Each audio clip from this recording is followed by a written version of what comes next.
we go to industry, this particular domain, cost and management accounting, has a huge demand in industry. And let me tell you, it is equally rewarding. If you are in the cost and management accounting department, tomorrow when you escalate to become the assistant commissioner, sorry, not commissioner, I'm into tax, assistant manager or the manager or HOD, the level of your status in the company, your earning status is very high when we are talking about this subject, because it is very crucial. And especially if you look at today's business models, how they are evolving, all these e-commerce, quick commerce, in this cost and management accounting is gaining lot of importance. So this is such a subject which has now become the utmost necessity, same like accounts. Earlier, this subject was used selectively only by manufacturing industries, because only manufacturing people thought that costing, cost control is necessary.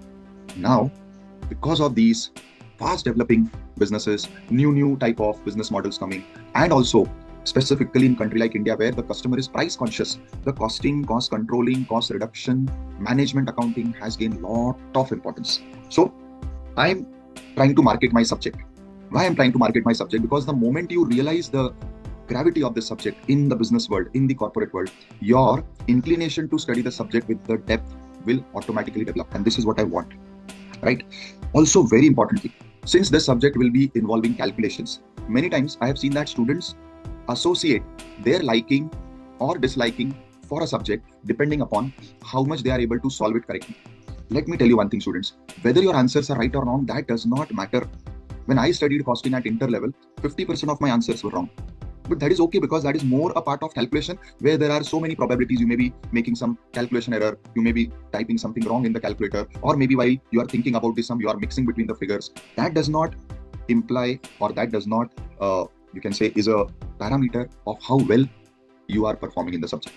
That is only the parameter for how well you are performing in exams.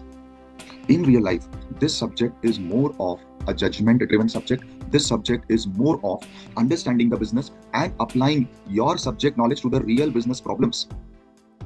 What we are going to study from today, like materials chapter, later on you'll study employee costs, overhead costs. In all these chapters, students, whatever you are studying, let me tell you, that is required from the smallest of the company to the biggest MNCs and all. The moment you are able to study from here, the subject gets absorbed. And if it is getting absorbed, you will be able to expertise, you will be able to actually implement it in your profession, which is actually the purpose of putting this up.